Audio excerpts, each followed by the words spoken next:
नमस्कार, मी पंजाब डक. आज आहे 27 जून 2025 आणि आजपासून परत एक अंदाज देणार आहे. तर राज्यातल्या सर्वप्रथम शेतकऱ्याला सांगू इच्छितो की राज्यात सर्व दूरचा सध्या तरी पाऊस नाही. राज्यात विखुरलेल्या स्वरूपाचा पाऊस पडणार आहे म्हणून हा अंदाज लक्षात घ्यायचा. म्हणजे सर्व दूर सध्या पडणार नाही. आज 27 जूनला देखील तुम्हाला एक सांगू इच्छितो, 27 जूनला म्हणजे पूर्व विदर्भामध्ये तुरळक ठिकाणी पाऊस पडणार आहे. म्हणजे अमरावती जिल्हा, अकोला जिल्हा, बुलढाण्याच्या काही भागामध्ये, इकडे वाशिमकडे असा पाऊस पडणार म्हणून हे अंदाज लक्षात घ्यायचा. पण राज्यात मात्र सध्याचा आला तरी आता सर्व दूरचा पाऊस नाही म्हणून हे सगळ्यांनी लक्षात घ्यायचं. आणि राज्यात मग तुम्हाला एक सांगू इच्छितो, राज्यात परिस्थिती बघितली तर राज्यामध्ये मात्र विखुरलेल्या स्वरूपाचा पाऊस पडणार आहे. म्हणजे भाग बदलत पडणार आहे. आणि सध्यानं 28 आणि 27, 28, 29ला देखील एवढा काही पाऊस नसणार आहे म्हणून हा अंदाज लक्षात घ्यायचा.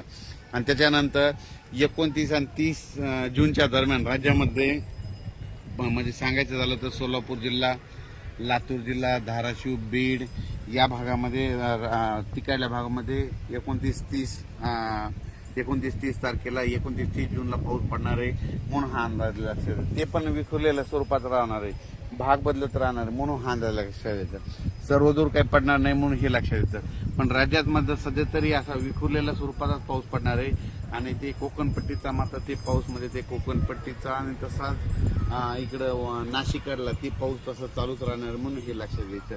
त्याच्यानंतर राज्यात चांगलं पावसाचं जुलैच्या मग ज्यावेळेस समजा जुलैच्या मग दुसऱ्या आठवड्यात मग चांगलं पावसाचं वातावरण तयार होणार आहे. पण सध्या तरी म्हणजे एवढं पावसाचं वातावरण नाही, भाग बदलतच पडणार आहे, विखुरलेल्या स्वरूपाचाच पाऊस पडणार आहे म्हणून हा अंदाज लक्षात यायचा. म्हणजे त्याच्यामध्ये काय होईल, ज्यांना पेरणी केलेल्याला जीवदान ठरणार आहे म्हणून हे लक्षात यायचं. आणि जमिनीमध्ये भरपूर ओल आहे. आणि काल देखील म्हणजे सांगायचं झालं तर विदर्भात खूप पाऊस झाला आणि त्याच्यामध्ये सर्व शेतकऱ्याला जीवदान भेटलं. तसाच आता ह्या 2-4 दिवसमध्ये 29-30 तारखेला देखील असाच विखुरलेल्या स्वरूपाचा पाऊस पडणार आहे म्हणून हे लक्षात येतं. आणि ज्यांनी पेरलेलं त्यांना जीवदान भेटणार आहे म्हणून अंदाज लक्षात येतं. अचानक वातावरणात बदल झाला तर लगेच एक मेसेज दिला जाईल. त्याच्यानंतर परत एक सांगतो की म्हणजे हे आज 27 जूनचा पाऊस मध्ये विदर्भात काही भागात पडणार आहे म्हणून हे लक्षात येतं. त्याच्यानंतर मात्र 29 आणि 30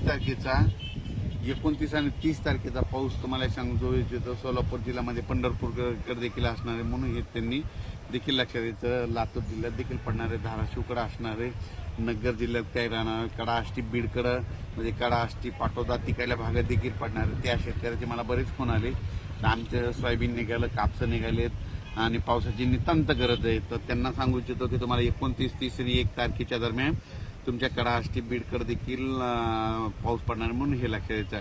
इकडं पुन्हा त्याच्यानंतर 29, 30 आणि 1 जूनचा पाऊस आटपाडी सांगलीकडे देखील असणार आहे. आणि त्याच्यानंतर कोकणपट्टीत मात्र सगळीकडेच राहणार आहे. पण राज्यात मात्र सर्वदूर पाऊस नाही पडणार, विखुरलेल्या स्वरूपाचा पडणार आहे. त्याच्यानंतर काही ठिकाणी ऊन देखील पडेल, कडक ऊन देखील पडेल. त्याच्यानंतर इगतपुरी, नाशिक आणि नंदुरबारचा हे पाऊस मात्र कायम राहणार आहे म्हणून हे लक्षात येतं.